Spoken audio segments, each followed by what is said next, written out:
नमस्कार दोस्तों, आज मैं आपको दशा माता की 10 कहानी सुनाने जा रही हूँ। प्रेम से बोलिए दशा माता की जय हो। एक घर में कोई सास बहू रहती थी। बहू का पति विदेश में गया हुआ था। एक दिन सास ने बहू से गांव में जाकर आग लाकर भोजन बनाने को कहा। वह गांव में आग लेने गई, पर किसी ने उसे आग नहीं दिया और कहा कि जब तक दशा माता की पूजा न हो जाएगी आग नहीं मिलेगी। बहू बेचारी खाली घर लौट आई और सास के सामने कंडा पटक दिया और कहा कि गांव भर में दशा माता की पूजा है, इसलिए कोई आग नहीं दिया है। शाम को सास आग लेने के लिए गांव में गई। तब स्त्रियों ने उसे स्वागत पूर्वक बैठाया और कहा कि सवेरे बहू आई थी, परंतु हमारे यहाँ पूजा नहीं हुई थी, इसी कारण आग नहीं दिया। सास आग लेकर अपने घर के दरवाजे पर पहुंची ही थी कि एक व्यक्ति बछवा लिए आया और उसके पीछे ब्याई कलोरी गाय थी। स्त्री ने उससे पूछा कि यह गाय क्या पहलौठी ब्याई है? आदमी ने कहा हाँ। उसने फिर पूछा कि बछवा है कि बछिया? उसने जवाब दिया कि बछवा है। सास ने घर में जाकर बहू से कहा, आओ हम भी दशा माता के गंडे ले लें और व्रत रहें। दोनों ने गंडे लिए। सवेरे से व्रत आरंभ किया। 9 व्रत पूरे हो चुकने के बाद 10वें गंडे की पूजा की। सास बहू दोनों ने मिलकर गोल गोल बेले हुए 10-10 अर्थात कुल 20 फरे बनाए। 21वां एक बड़ा फर्रा गाय को दिया। पूजन करने के बाद सास बहू दोनों पारण करने बैठी। उसी समय बुढ़िया के लड़के ने विदेश से आकर दरवाजे पर आवाज लगाई। सुनकर माँ ने मन में कहा कि क्या हरज है, उसे जरा देर ठहरने दो, मैं पारण कर चुकूंगी, तब किवाड़ खोल दूंगी। परंतु बहू को रुकने का साहस नहीं हुआ। अपनी थाली का अन्न इधर उधर झटके से फेंककर वह उठ खड़ी हुई। उसने जाकर किवाड़ खोल दिया। पति ने पूछा कि माता कहाँ है? स्त्री ने कहा कि वह तो अभी पारण कर रही हैं। तब पति बोला, मैं तेरे हाथ का जल अभी नहीं पीऊंगा, क्योंकि मैं 12 बरस से आया हूँ। इतने दिनों तक न जाने तू कैसी रही है। माता आएगी, वह जल लाएगी, तब जल पीऊंगा। यह सुनकर स्त्री चुपचाप बैठी रही। माता पारण कर अपनी थाली धोकर पी चुकी। तब वह लड़के के पास गई। लड़के ने सादर पैर छुआ। माता उसे आशीर्वाद देती हुई भीतर घर में लिवा गई। माता ने थाली परोस कर रखी। बेटा भोजन करने बैठ गया। उसने हाथ में प्रथम ग्रास लिया ही था कि फर्रों के वे टुकड़े जो बहू ने अपने थाली से फेंके थे वह उछलकर उसके सामने आने लगे। उसने माँ से पूछा, यह सब क्या तमाशा है? माँ बोली, मैं क्या जानूं, बहू जाने। यह सब सुनते ही लड़का आग बबूला हो गया। वह बोला, ऐसी बहू मेरे किस काम की? जिसके चरित्र की तू साक्षी नहीं है, उसको अभी बाहर कर दो। यदि वह घर में रहेगी तो मैं घर में नहीं रहूंगा। माता ने पुत्र को व्रत के पारण का सब हाल बताकर हर तरह से समझाया, परंतु उसने एक भी नहीं मानी। वह यही कहता रहा कि उसे निकाल बाहर करो, तभी तो मैं घर में रहूंगा। माँ ने सोचा बहू को थोड़ी देर के लिए बाहर कर देती हूँ, इतने में लड़के का गुस्सा शांत पड़ जाएगा, उसकी बात भी रहेगी, तब फिर मैं उसे घर में ला दूंगी। उसने बहू से कहा, देहरी के बाहर जाकर उसके नीचे खड़ी रह। जब बहू ओरी के नीचे खड़ी हुई तब ओसारा बोला, मुझे इतना भार छानी छप्पर का नहीं है जितना तेरा है। दशा माता के विरोधी को मैं छाया नहीं दे सकता। तब वहाँ से उठकर घिरौची के पास गई। घिरौची बोली, मुझसे हटकर खड़ी हो, मुझे इतना भार घड़ों का नहीं है जितना तेरा है। वह वहाँ से हटकर घूरे पर जाकर खड़ी हुई। तब घूरा बोला, मुझे इतना भार सब कूड़े का नहीं है जितना तेरा है, चल हटकर खड़ी हो। इसी तरह वह जहाँ कहीं जाती वहीं से हटाई जाती थी। इसी कारण वह अपने जी में अत्यंत दुखी होकर जंगल में भाग गई। जंगल में भूखी प्यासी फिरती फिरती एक अंधकूप कुआं में गिर पड़ी। गिरी सही, पर उसे चोट नहीं आई। वह नीचे जाकर बैठ गई। उसी समय राजा नल उस जंगल में शिकार खेलते खेलते वहां आ पहुँचे। उनके साथ के सब लोग बिछड़ गए थे। वह प्यास के मारे भटकता हुआ उसी कुएं पर आए। उसमें उक्त स्त्री गिरी हुई थी। राजा नल के भाई ने कुएं में लोटा डाला तो स्त्री ने उस लोटे को पकड़ लिया। तब भाई ने राजा से कहा कि इस कुएं में तो किसी ने लोटा पकड़ रखा है। तब राजा ने कुएं की जगत पर जाकर कहा कि भाई, पुरुष है तो धर्म का भाई है और स्त्री है तो मेरे धर्म की बहन है। तुम जो कोई भी हो बोलो, हम तुमको ऊपर निकाल देंगे। स्त्री ने आवाज दी। इस पर राजा ने कुएं से बाहर निकलवा दिया और वह उसे हाथी पर बैठाकर अपने राजधानी ले आए। महाराज को शिकार से लौटकर महलों की ओर आते देखकर धावनों से महारानी के पास जाकर खबर दी गई कि महाराज आ रहे हैं और एक रानी भी साथ ला रहे हैं। रानी अपने मन में बहुत दुखी हुई। वह सोच रही थी कि इसी बीच महाराज सामने आ पहुँचे। तब रानी ने हाथ जोड़कर विनय किया, महाराज, मुझसे क्या बात बन पड़ी जो आप मेरे रहते दूसरा विवाह कर लाए हैं। इस पर नल ने हंसकर उत्तर दिया कि वह जो कोई आई है तुम्हारी सौत नहीं है, ननद है, मेरी बहन है। तुमको उसके साथ मेरी सगी बहन जैसा बर्ताव करना चाहिए। यह सुनते ही रानी का मुख प्रशंसा से खिल उठा। उसने कहा, अब तक मैं ननद का सुख न जानती थी। अच्छा हुआ जो भाग्य से ननद आ गई। राजा ने उसका नामू बोली बहन रख दिया और उसके लिए एक अलग महल बनवा दिया। उसी में वह आनंद से रहने लगी। इसी प्रकार सुखपूर्वक बहुत दिन बीत गए। एक दिन राजा की एक घोड़ी भी आई। तब राजमहल की स्त्रियां बधाई गाने लगीं। मुंह बोली बहन ने अपने दासियों से कहा, बाहर जाकर देखो तो सही किस बात की बधाई बज रही है। उन्होंने बाहर से आकर कहा, महाराज की घोड़ी अच्छी घड़ी में एक बछड़ा भी आई है, उसी की बधाई गाई जा रही है। उसने पूछा, पहलौठी भी आई है या दूसरी तीसरी बार? उन्होंने जवाब दिया, पहलौठी ही है। तब उसने रानी के पास जाकर कहा, आओ भावज, हम तुम दोनों दशा माता के गंडे लें। रानी ने पूछा, कैसे गंडे और किसके गंडे हैं, सो मुझे समझाओ। तब वह बोली, भाई की एक घोड़ी पहले पहर बछड़ा भी आई है। दशा माता के व्रत का यही नियम है कि पहले पहल जब गाय या घोड़ी या स्त्री का प्रसव सुने तब गंडा लेकर व्रत आरंभ करें। 9 व्रत करने के बाद 10वें दिन गंडे का पूजन करके विसर्जन करें। इसी के साथ उसने पारण के पदार्थ और नियम बतलाए। तब रानी बोली, ननद, तुम्हारा व्रत तुमको फले। मैं पूरी और दूध की साड़ी खाने वाली रानी महारानी भला बन फरा गोरे की पपड़ी खाकर कैसे रह सकती हूँ। ऐसा खाना खाए मेरी बला। वह बोली, भाभी, मुझे जो चाहो सो कह लो, परंतु व्रत के संबंध में कुछ मत कहो। मैं इसी व्रत के कारण मारी मारी फिरी और तुम्हारे देश में आई हूँ। तब रानी ने उदासीनता के साथ कहा, मुझे क्या पड़ी है, तुमको रुचे सो करो, मैं मना तो नहीं करती। स्त्री ने श्रद्धा पूर्वक गंडा लिया। 9 दिन तक 9 व्रत किए, 9 कथाएं कहीं। 10वें दिन विधि पूर्वक पूजन किया, गोला फर्रा बनाए और शाम को पारण करने बैठी। उसी समय उसके पति को कुछ अनायास प्रेरणा सी हुई और वह अपने माता से आज्ञा लेकर घर से बाहर हो गया। घूमता फिरता वह राजा नल की राजधानी में जा पहुंचा और स्त्री का पता लगाने लगा। एक कुएं पर उसने औरतों को बातें करते सुना। एक बोली, राजा हाल में मुंह बोली बहन लाए हैं, वह बड़ी ही सुंदर स्त्री है, आजकल उसी का किया हुआ सब कुछ होता है। दूसरी बोली, वह सुंदर है, वैसे ही धर्मात्मा भी है, जब से आई है तभी से सदा व्रत खोल रही है। जो उसके दरवाजे पर जाता है सादर इच्छा का भीख पाता है। तीसरी बोली, वह जैसी धर्मात्मा है वैसी ही सदाचारी भी है। चौथी बोली, वह जैसी सदाचारी है वैसी ही सर्वप्रिया भी है, भीतर बाहर से सभी लोग उससे खुश हैं। पांचवी बोली, यह तो सब ठीक है, परंतु अब तक न पता चला कि वह कौन है और कहां से आई है।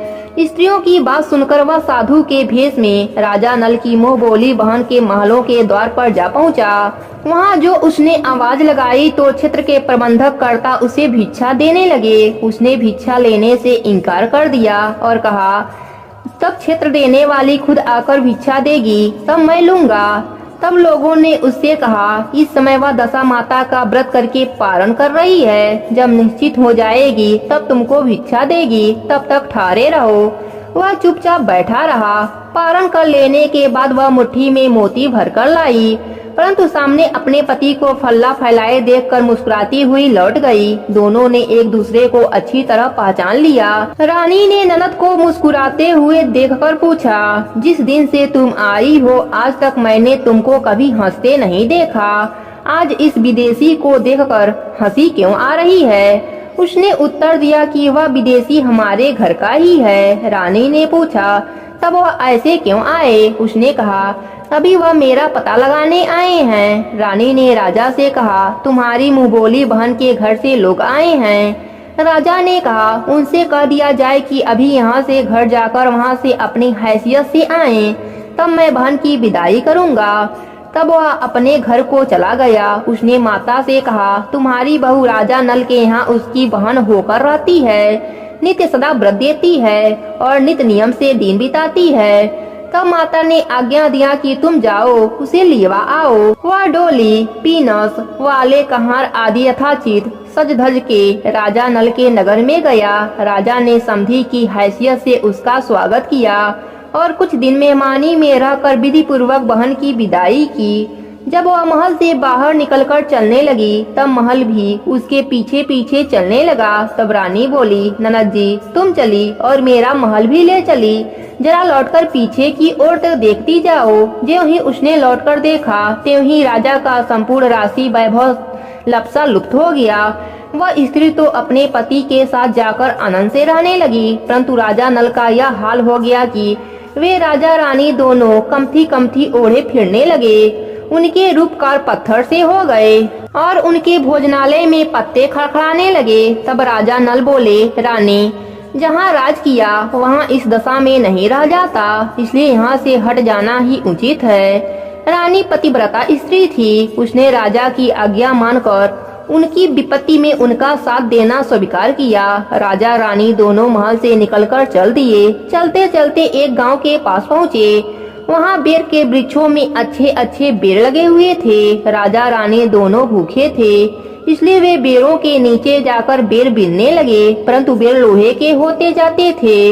इसी तरह वे राजा रानी जो वस्तु हाथ से छूते वह कंकड़ पत्थर बन जाते। फिर भी राजा आगे बढ़ता गया। रास्ते में उन्हें एक बनिया मिला। उसने राजा नल को पहचान लिया। तब उसने राजा रानी को भर पेट करने के लिए आटा दिया। वे आटा लेकर एक नदी के किनारे गए।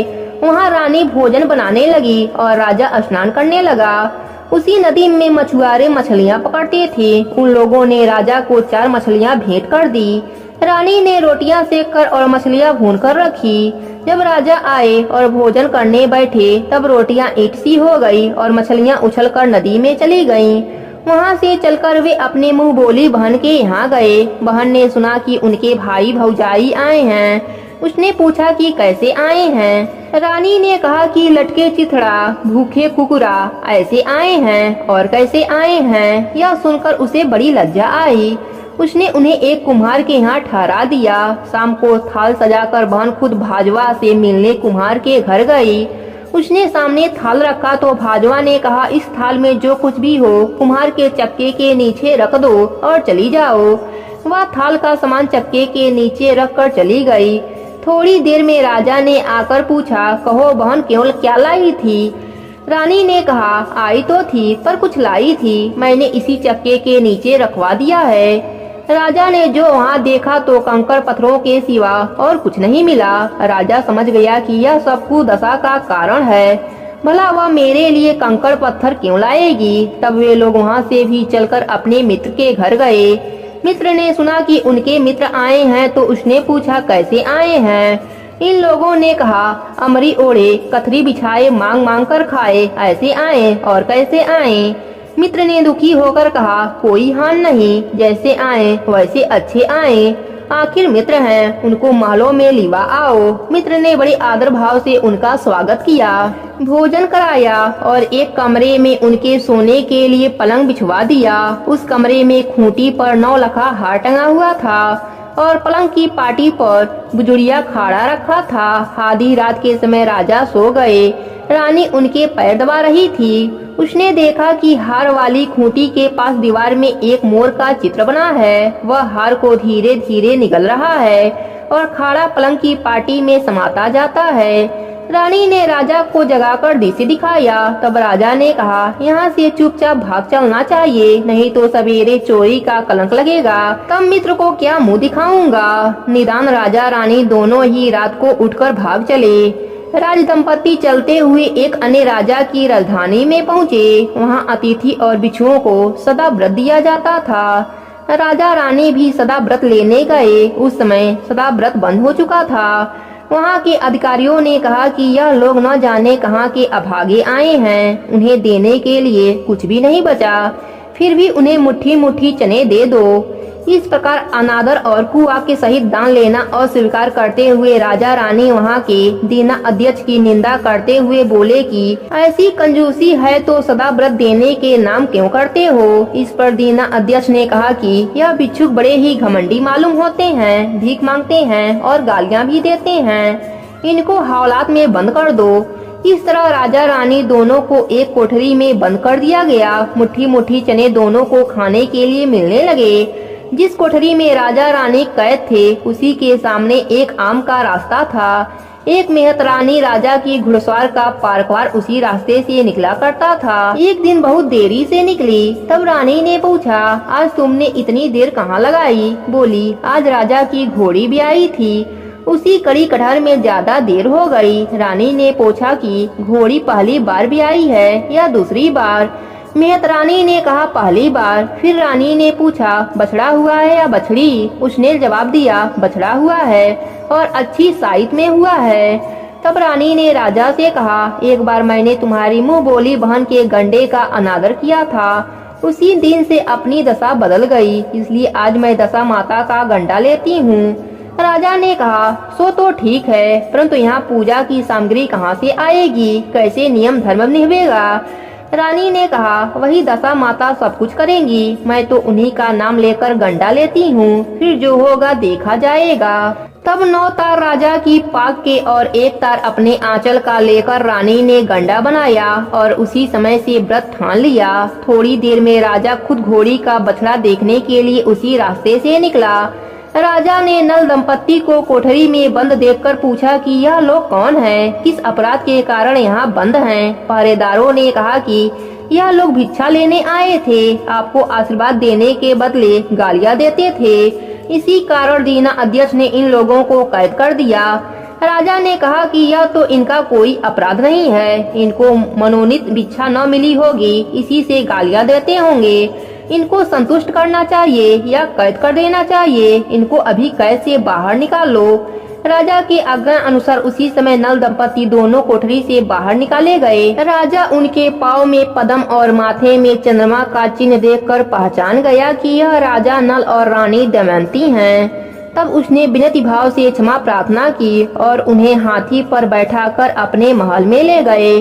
कुछ दिनों के बाद राजा अतिथि स्वीकार करके राजा नल पूरे सज धज के अपने राजधानी की ओर चल पड़े। पहले वह अपने मित्र के यहाँ गए। मित्र ने राजा नल के आने की खबर सुनकर पूछा, मित्र आए हैं तो कैसे आए। लोगों ने कहा कि अब की बार तो बड़े ठाट से हाथी घोड़े डंका निशान के पालकी बिनस से और फौज भी साथ लेकर आए हैं। मित्र ने कहा, अच्छी बात है, आने दो, मेरे तो जैसे तब थे तैसे अब हैं, आखिर मित्र हैं। राजा रानी दोनों मित्र के महल में गए। उन्होंने सादर उनका स्वागत करके उसी स्थान पर फिर से उनका डेरा दिया जहां वह पहले टिके थे। आधी रात के समय राजा सो रहे थे, रानी पैर दबा रही थी। तभी उसने देखा कि मोर का चिन्ह जो हार निगल लिया था उसे उड़ रहा है और खाटा आट की पार्टी से बाहर निकल रहा है। रानी ने राजा को जगाकर दिखाया। राजा ने अपने मित्र को बुलाकर वह चरित्र दिखाया। तब मित्र बोला कि मैंने न तुमको चोरी लगाई थी न अब लगाता हूँ, यह सब कुदशा का कारण था। आप निश्चिंत रहिए, मेरे मन में कोई मैल नहीं है। मित्र के यहाँ से चलकर राजा मुँह बोली बहन के यहाँ गए। उसने जब सुना कि राजा भैया आए तब उसने पूछा, कैसे आए। लोगों ने कहा, जैसे राजाओं का आना चाहिए वैसे आए। और कैसे आए। उसने कहा, उनको मेरे महल में आने दो। राजा नल का हाथी बहन के महल की ओर बढ़ा। तब रानी बोली, आप बहन के घर जाइए, मैं तो उसी कुम्हार के घर जाकर ठहरूंगी जिसके यहाँ पहले टिकी थी। राजा ने कहा, जिसके कारण तूने इतना दुख उठाया तुम उसी से फिर झगड़ा मोल लेती हो, यह तो अच्छा बात नहीं है। परंतु रानी नहीं मानी, वह कुम्हार के यहाँ ठहरी। राजा बहन के घर चले गए। शाम को ननद भाजवा के लिए थाल सजाकर चली। उसने भाजवा के सामने जाकर थाल रख दिया। तब भाजवा ने सोना चांदी के गहने उतारकर उसमें रखने लगी और कहने लगी, खाओ रे मेरे सोने गहने के रुपए, खाओ, हम नंगे भूखे क्या खाएंगे। यह देखकर ननद बोली, यह ठिठौली किस पर करती हो? मुझसे जो कुछ हो सका सो तब लाई थी, वही अभी भी लाई हूँ। विश्वास न हो तो चक्का के नीचे देख लो। सचमुच चक्का उठाकर देखा तो उसके नीचे मणिका का ढेर लगा था। रानी देखकर सन्न रह गई। वह बोली, ननद तुम्हारा कोई दोष नहीं है, यह सब मेरी कुदशा का कारण था। रानी ने ननद का लाया हुआ सब सामान वापस कर दिया, कुछ अपनी तरफ से भी दिया, परंतु पूजा का न्योता न दिया। वहाँ से चलकर राजा सूरा गाय के पास आए तो उसने सब सेना समेत राजा को भरपेट दूध पिलाया। वहाँ से आगे चले, नदी के तट पर पहुँचे तो वहाँ पहाड़ पड़ गया। राजा का आला चेताया गया। जब भोजन तैयार हो गया तब राजा भोजन करने बैठे। उस समय नदी में उछलकर गिरी हुई भूनी मछलियाँ अपने आप से थाली में आकर गिर पड़ी। वे रोटियां जो ईंट बन गई थी फिर से आटे की लोइयां बन गई, जो उस दिन अपने काम में नहीं आई थी। मैं यदि आपसे कहती कि मछलियां जल में उछल गईं और रोटियां ईंट बन गईं तो आप नहीं मानते। इसी कारण मुझको बहाना करना पड़ा था। फिर वहाँ से सेना सहित राजा व रानी आगे बढ़े। जब राजा नल की फौज अपनी राजधानी के पास पहुँची तब वहाँ के लोग घबराने लगे। उन्होंने कहा कि अपने राजा तो विपत्ति में पड़े हैं, वह बाहर भटकते फिरते हैं, यह कोई शत्रु चढ़ाया है, इसका नजराना देखकर मिलाना चाहिए। अस्त वे लोग हीरा मोती थाली में भरकर राजा से मिलने गांव से बाहर आए। अपने राजा को पहचान कर उनको बड़ा आनंद हुआ। वे बड़ी श्रद्धा भक्ति पूर्वक महाराजा के आगे होकर उन्हें महलों में लिवा आए। राजा रानी ने महलों में प्रवेश करके तुरंत ही दशा माता की पूजा का प्रबंध किया और उस नगर की सब सौभाग्यवती स्त्रियों को आमंत्रित किया। भगवती के भोग के लिए सब तरह के पकवान बनाए गए। आटे की बत्ती हुई 10 बत्तियां, 10 गुड़ या शक्कर की गुड़ियां और 10-10 28 सुहागिनों के लिए आंचल में डाली गयी। सुहागिनों का श्रृंगार आदि करके दशा माता की पूजा आरंभ हुई। कलश स्थापित होकर जोर मणिका दिया जलाया गया तो बत्ती ही नहीं जली। तब पंडितों ने विचार करके कहा कि यदि कोई न्योता पाने वाला न्योतारा छूट गया है तो स्मरण किया जाए, उनके आने के बाद ही दीपक जल पाएगा। रानी ने कहा कि मैंने तो सभी को न्योता दिलवा दिया है, सिर्फ मुँह बोली बहन को न्योता नहीं दिया है। पंडितों ने कहा कि उसे शीघ्र बुलाइए। राजा ने अपना दूतगामी रथ भेजकर मुँह बोली बहन को बुलवा लिया। उसने कलश का मणिका प्रज्वलित किया। बड़ी धूमधाम से पूजा हुई। अंत में सुहागिनों को भोजन कराकर विदा किया गया। उसी समय राजा ने हुक्म जारी किया कि अब मेरी प्रजा के लोग दशा माता का व्रत किया करें। हे दशा माता, जैसे आपने राजा रानी के दीन फेरी, वैसे ही अपने सभी भक्तों पर अपनी कृपा बनाए रखना। कहानी अधूरी हो तो पूरी करना, पूरी हो तो मान रखना। प्रेम से बोलिए दशा रानी की जय हो। दशा माता की दूसरी कथा के अनुसार एक राजा थे। उनकी 2 रानियां थीं। जेठी रानी को कोई संतान नहीं थी, किंतु छोटी रानी को एक पुत्र था। राजा छोटी रानी और उसके पुत्र को बहुत प्यार करते थे।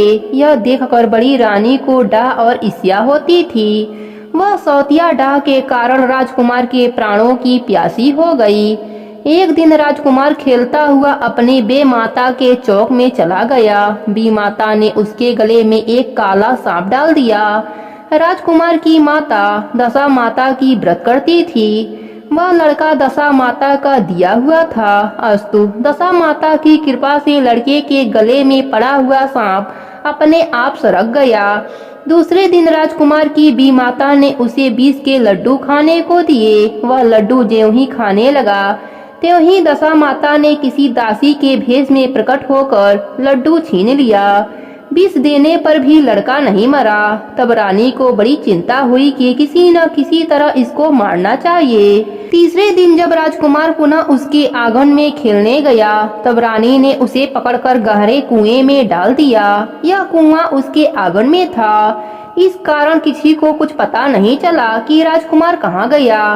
उत्तम जलाशय, शुद्ध स्वच्छ मकान तथा ऐसी ही दिव्य वस्तुओं में सदैव दशा माता का वास रहता है। बी माता ने राजकुमार को कुएं में डाला और दशा माता ने उसे बीच में ही रोक लिया। जब दोपहर का समय हुआ और कुंवर कहीं दिखाई नहीं दिया, तब राजा रानी को बड़ी चिंता हुई। जहाँ तहाँ लोग उसकी तलाश करने लगे। इधर दशा माता को इस बात की चिंता हुई कि राजकुमार के माता पिता उसके लिए व्याकुल हो रहे हैं। बालक को उनके पास पहुंचाना चाहिए, परंतु पहुंचाएं तो किस प्रकार। राजकुमार को तलाश करने वाले लोग हताश होकर बैठ गए। राजा रानी पुत्र शोक में रोने लगे।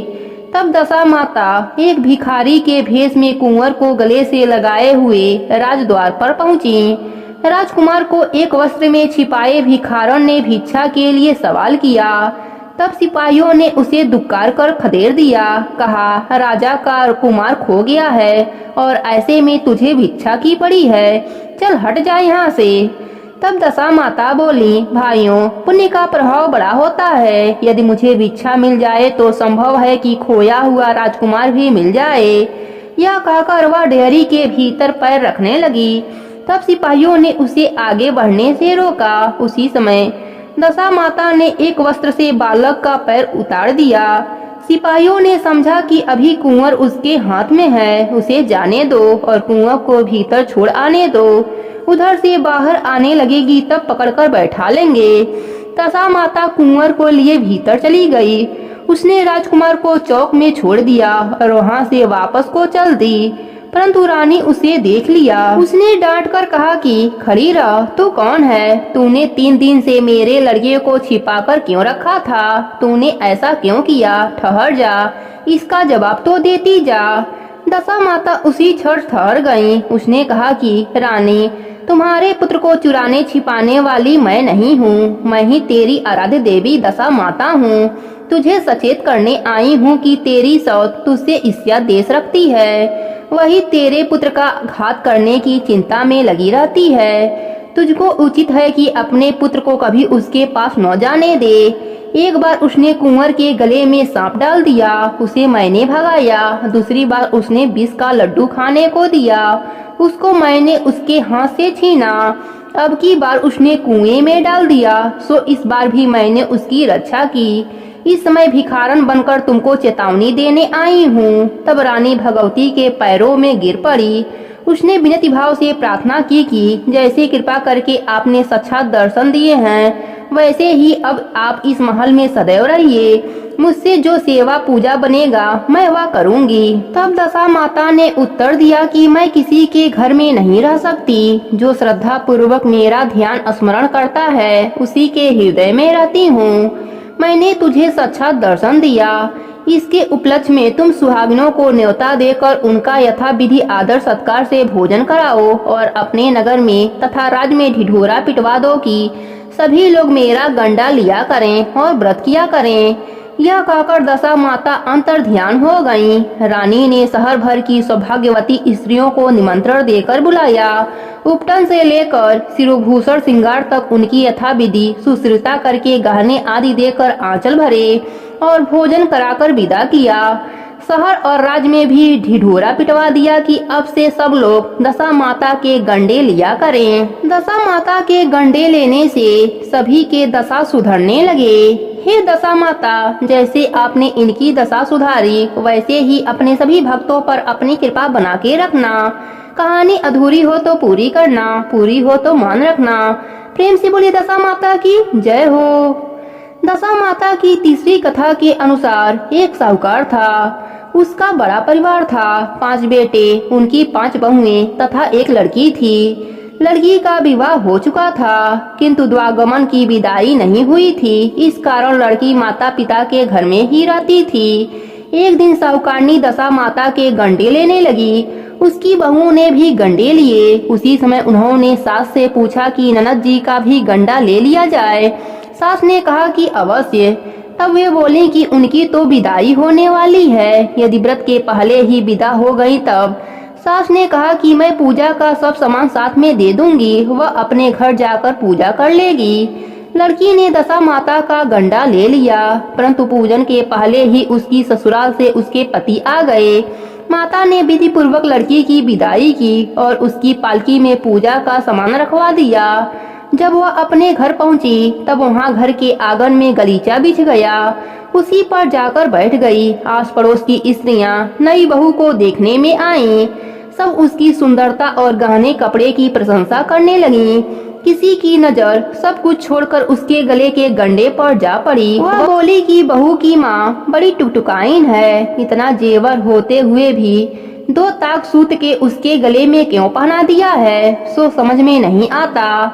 जहाँ एक ने यह बात कही वहाँ सभी की नजर गंडे पर पड़ी। सभी स्त्रियों ने गंडे के संबंध में कुछ न कुछ राय प्रकट की। संध्या को सास ननद देवरानी जेठानी घर के सभी स्त्रियां जुटकर बैठी तो उसी गंडे की चर्चा करने लगी। किसी ने कुछ कहा, किसी ने कुछ कहा। सारांश यह है कि सभी ने सूत के गंडे की निंदा की। सुनते सुनते नई बहू का भी जी उब गया। तब उसने गंडे को तोड़कर जलती हुई बुरी में डाल दिया। गंडे में आग लगते ही उसके घर में आग लग गई। धन्य धन सब जल गया। सब आदमी अपने अपने प्राण लेकर भागे।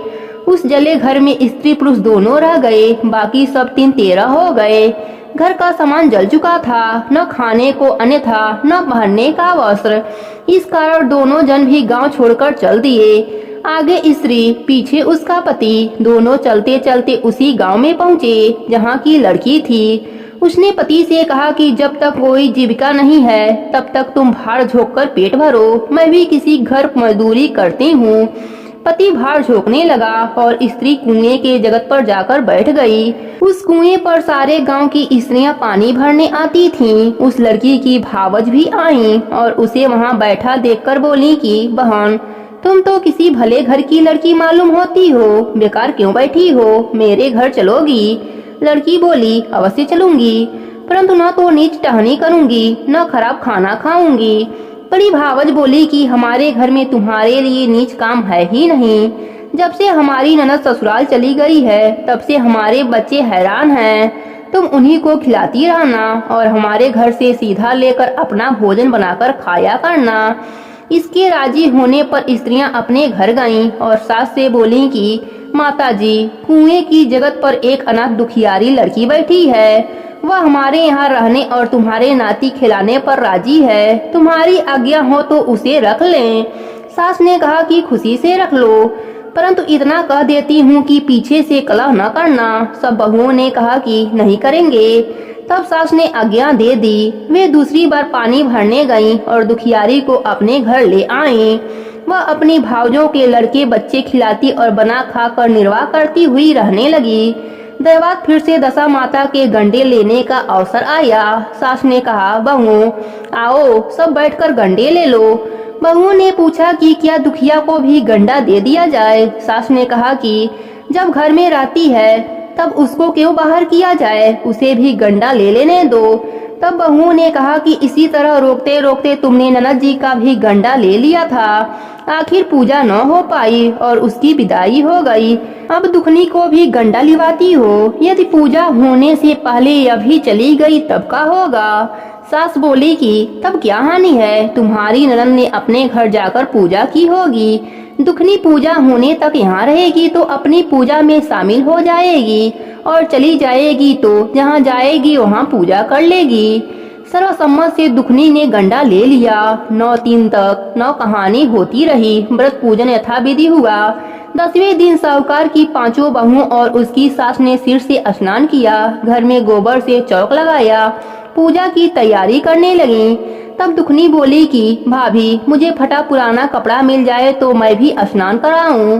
तब बहुओं ने सास से पूछा कि हमारे पास ननद जी की साड़ी रखी है, कहो तो उसे दे दें। तब ननद जी आएंगी तब उनके लिए दूसरी साड़ी आ जाएगी। सास ने कहा, दे दो, मुझे क्या, तुम्हारी ननद झगड़ा न करे, तुम जानो तुम्हारा काम जाने। अपनी पुरानी साड़ी लेकर दुखनी स्नान करने चली गई। उसने सिर से स्नान करके साड़ी पहनी तो गीले बाल बिखराए हुए घर आई। यहाँ पूजा होना आरंभ हो गई थी। वहाँ ज्यों ही पूजा के पास आकर बैठी त्यों ही एक भावज ने कहा, यह दुखनी तो साक्षात ननद जी का उराहन है। इस पर सास ने नाराज होकर कहा कि तुम लोग बड़ी चंचल हो। पूजा के समय भी बक लगा रखी हो। चुप रहो, मुझे कथा कह लेने दो। तुम्हारी बातों से मैं कथा का सिलसिला भूल जाती हूँ। बहुएं चुप हो गईं। दुखनी समेत घर की सब स्त्रियों ने पारण किया। फिर सब इकट्ठी बैठकर एक दूसरी का सिर गूंथने लगीं। एक ने दुखनी से कहा कि आ मैं तेरी सिर गुथ दूं। वह दुखनी का सिर गुथते हुए बोली कि जैसा गुथ इसके सिर में है वैसी ही गुथ हमारी ननद के सिर में भी थी।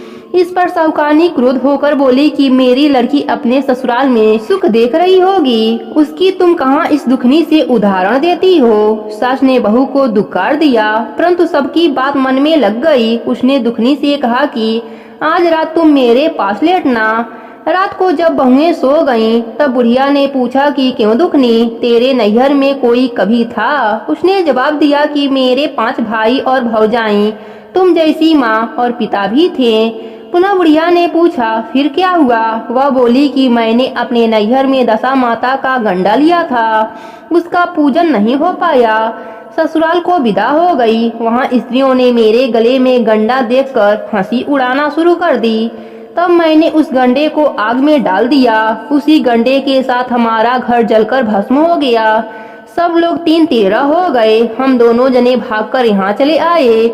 माता ने पूछा कि तेरा पति कहाँ है। दुखनी ने जवाब दिया कि वह तो बड़भूजे के यहाँ भाड़ झोंकते हैं। साहूकारनी अपने लड़की को पहचान कर उसको गले से लगाकर रोने लगी। उसके रोने का शब्द सुनकर 5 लड़के उसके पास आए।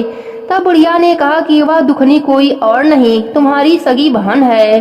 तुम्हारा बहनोई भूजे के यहाँ भाड़ झोंकता है।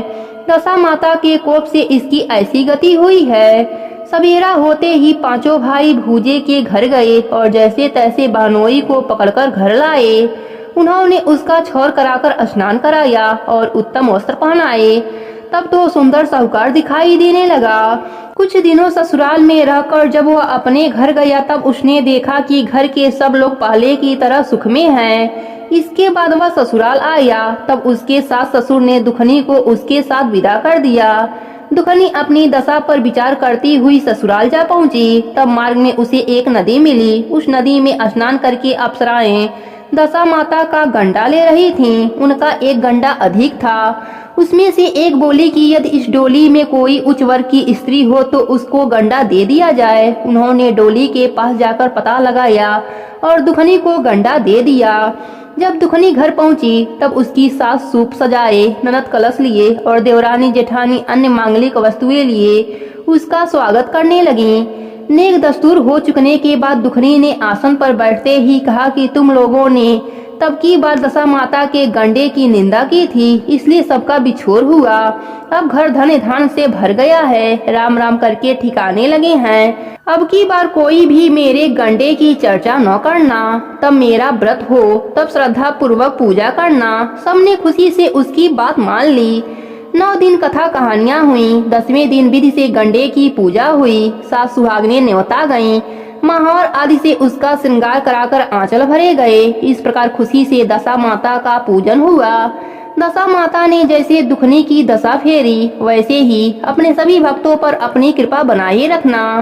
कहानी अधूरी हो तो पूरी करना, पूरी हो तो मान रखना। प्रेम से बोली दशा माता की जय हो।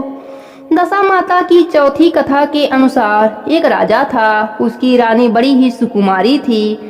वह फूलों की सेज में सोया करती थी। एक दिन फूलों की सेज में एक कच्ची कली बिछ गई। उस रात्रि रानी को नींद नहीं आई। राजा ने पूछा, प्रिय, आज तुमको नींद क्यों नहीं आई? क्या कोई पीड़ा है? तब रानी बोली कि आज सेज पर एक कच्ची कली रह गई है। वह मेरे शरीर में गड़ती है, इसी से नींद नहीं आई।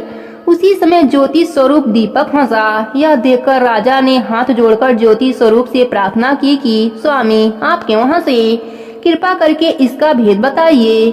ज्योति स्वरूप ने पुनः हंसकर उत्तर दिया कि अभी तो रानी कच्ची कली के कारण उसकती फुसकती है। कल सवेरा होते ही जब सिर पर बोझ ढोएगी तब क्या होगा? राजा ने पूछा, क्या मेरे देखते मेरे जीते ऐसा संभव है? दीपक ने दृढ़ता पूर्वक उत्तर दिया, हाँ संभव है, तुम्हारे जीते ही संभव है। ज्योति स्वरूप की ऐसी भविष्यवाणी सुनकर राजा ने अपने मन में कहा कि देववाणी असत्य नहीं हो सकती। रानी को अवश्य बोझा ढोना पड़ेगा, परंतु यह हो सकता है यदि मैं इसको जीते जी समुद्र में बहा दूं तो संभव है कि यह बोझा ढोने से बच जाए, क्योंकि जब समुद्र में वह डूब जाएगी तब बोझा कौन ढोएगा। राजा ने उसी समय रानी से कहा, चलो हम तुमको नैहर भेजाएं, कुछ एक दिन तुम वहाँ रहना। रानी ने कहा कि मेरा नैहर में कोई नहीं है, वहाँ किसके साथ रहूंगी। राजा ने जवाब दिया कि तुमको मालूम नहीं है कि तुम्हारे गोत्र संबंधी बहुत अच्छी दशा में हैं, उन्हीं के पास तुमको भेज देता हूँ। रानी नैहर जाने को तैयार हो गई। उसने राजा की आज्ञा अनुसार बहुमूल्य आभूषणों से अपने को संवार कर तैयार किया। तब राजा ने उसे संदूक में बैठाकर नदी में बहवा दिया। वह नदी समुद्र में ऐसी जगह जाकर मिलती थी जहाँ उस राजा के बहनोई का राज्य था। समुद्र में मोती की सीपें निकालने जाने वाला राजा का ठेका था। रानी का संदूक बाता हुआ उस जगह पर पहुंच गया। तब राजा ने मल्लाहों को हुक्म देकर संदूक को पानी से बाहर निकलवा दिया और उसे महल में भेजकर हुक्म दिया कि इस संदूक को अंदर मेरे सोने के कमरे में रख दिया जाए, जब तक मैं न आऊं इसे कोई छुए नहीं। राजा के शयनगार में संदूक पहुंचते ही रानी ने सुना कि राजा ने उसे समुद्र में पाया है। तब वह फौरन उसे देखने के लिए चली गई। उस समय पहरेदार वहां से हट गया था। रानी ने कौतूहलवश संदूक खोला। उसने देखा कि उसके भीतर एक सुंदर 16 श्रृंगार 12 आभूषण किए बैठी है। रानी ने अपने जी में सोचा कि अगर राजा इसको इस दशा में देखेगा तो इसी का होकर रह जाएगा, मुझको त्याग देगा। इसलिए इस स्त्री का हुलिया बिगाड़कर संदूक में बंद कर देना चाहिए। उसने रानी के जेवर कपड़ा सब उतारकर उसे मैले कुचैले फटे पुराने कपड़े देकर संदूक में बंद कर दिया। राजा जब बाहर से महल में आया तब उसने रानी को अपने सोने के कमरे में बुलाया और पूछा कि क्यों रानी, तुमने देखा इसमें क्या है? रानी ने जवाब दिया, मैंने कुछ नहीं देखा, सुना है कि कुछ है। राजा ने रानी के सामने संदूक खुलवाया तो उसमें फटे पुराने कपड़े पहनी एक भिखारन दिखाई पड़ रही थी। रानी ने कहा कि यह तो कोई निर्वासित भिखारन नीच जात की दिखाई देती है, इसको कारखाने में भिजवा दिया जाए, वह लकड़ी ढोती रहेगी और खाना पानी पाती रहेगी। राजा ने रानी के कहे अनुसार उसे कारखाने में भिजवा दिया। एक दिन रानी की सहेलियां नदी में स्नान करके दशा माता के गंडे ले रही थीं। एक गंडा उनका अधिक था। वे इसी विचार में थीं कि यह किसको दिया जाए। देवयोग से उसी समय लकड़ी वाली रानी वहां जा पहुंची। उन्होंने उससे कहा कि बहन, यदि तुम कोई नीच वर्ग के न हो तो हमारा गंडा ले लो।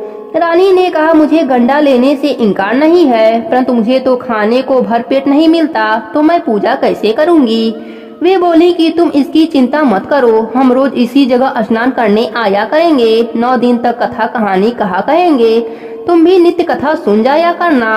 10वें दिन पूजा होगी, तब दशा माता चाहेंगी तो अवश्य तुम्हारी दशा बदल जाएगी। रानी ने श्रद्धा पूर्वक दशा माता का ध्यान करके गंडा ले लिया।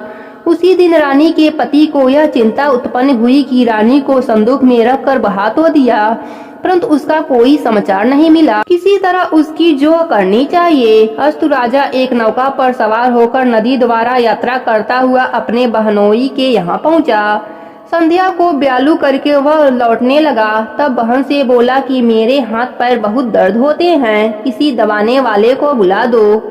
तब उस रानी ने लकड़ी ढोने वाली भिखारन को बुलाकर हुक्म दिया कि आज की रात तू मेरे भाई के पैर दबा दे।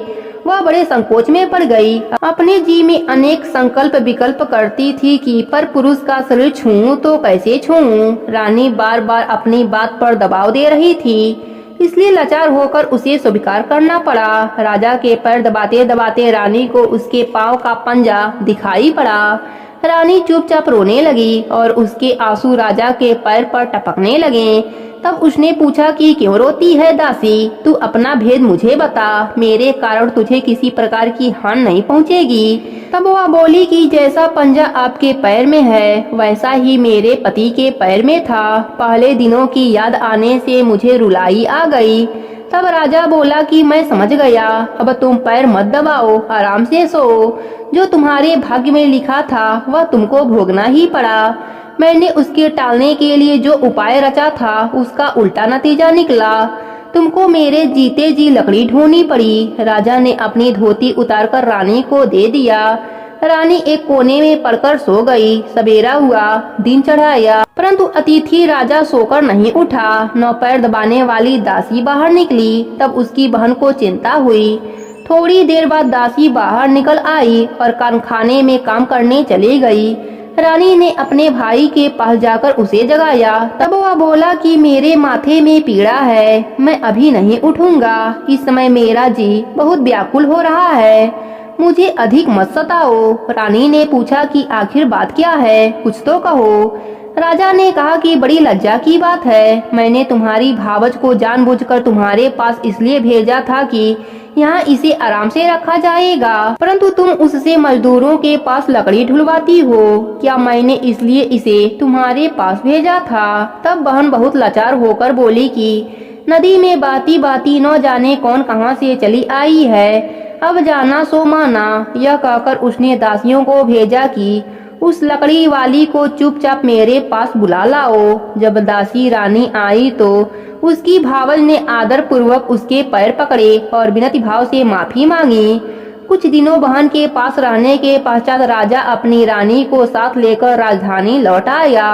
रानी ने अपने महल में पहुंचकर सुहागने न्योती। धूमधाम से दशा माता के गंडे की पूजा की और गांव भर में ढिढोरा फेर दिया कि आज से अमीर गरीब सब दशा माता के गंडे लिया करें और श्रद्धा पूर्वक पूजा किया करें। जिस किसी के पास पूजन पारण की सामग्री की कमी हो वह राजा के कोठार से ले जाया करे। हे दशा माता, जैसे आपने रानी के दिन फेरे वैसे ही अपने सभी भक्तों पर अपनी कृपा बनाए रखना। कहानी अधूरी हो तो पूरी करना, पूरी हो तो मान रखना। प्रेम से बोली दशा माता की जय हो। दशा माता की 5वीं कथा के अनुसार कोई सास बहू थी। सास ने एक दिन सवेरे बहू से कहा कि जाओ आग लाकर भोजन बनाओ, बड़ी भूख लगी है। बहू हाथ में कंडा लेकर आग लेने गांव में गई। उस दिन गांव भर में घर घर दशा माता की पूजा चल रही थी, इसी कारण किसी ने उसे आग नहीं दिया। वह खाली हाथ लौट आई। संध्या समय वह पड़ोसन के पास गई और उनसे बोली कि मेरी सास तो गंडा लेती नहीं, परंतु अब की बार जब गंडे पड़े तो मुझे बताना और पूजन विधि भी बता देना, मैं भी गंडा लूंगी। उसके बाद गंडे पड़े तब बहू ने सास के चोरी से दशा माता का गंडा लिया।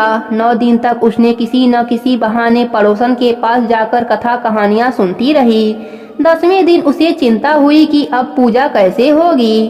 तब वह मन ही मन दशा माता का ध्यान करके मनाने लगी कि यदि बुढ़िया आज कहीं बाहर चली जाए तो मैं शांति पूर्वक पूजा कर लूं। दशा माता की कृपा से उसी दिन बुढ़िया को खेतों पर जाने की सूझी। उसने बहू से कहा कि तुम भोजन बनाकर तैयार रखना, तब तक मैं खेत खलिहान होकर वापस आती हूँ। यदि मुझे अधिक देरी हो तो मुझे खेत पर ही खाना दे जाना।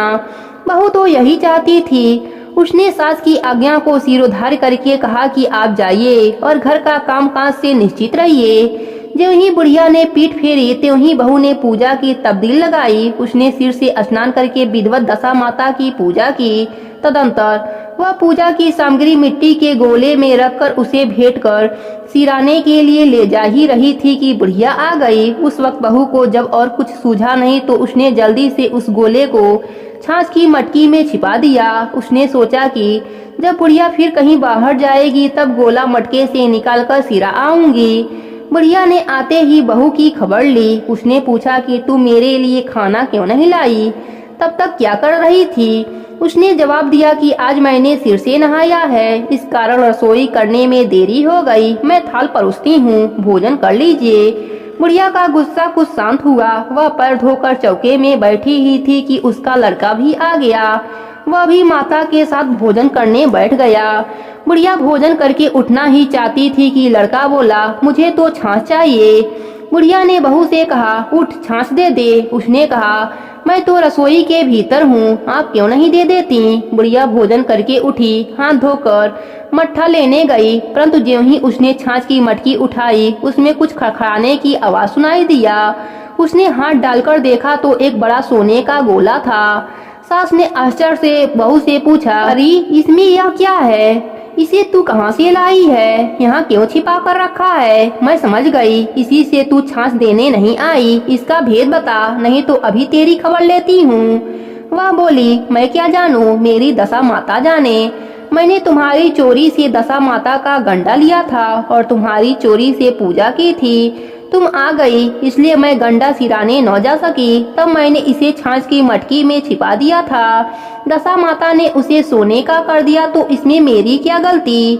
बुढ़िया ने बहू को गले से लगा लिया और कहा कि अब मैं भी तेरे साथ गंडा लिया करूंगी और विधिवत व्रत और पूजन किया करूंगी।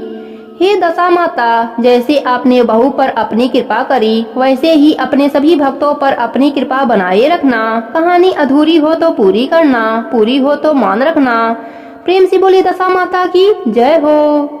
दशा माता की छठवीं कथा के अनुसार एक घर में कोई देवरानी जेठानी रहती थीं। उनकी कोई संतान न थी। वे मेहनत मजदूरी करके पेट पालती थीं।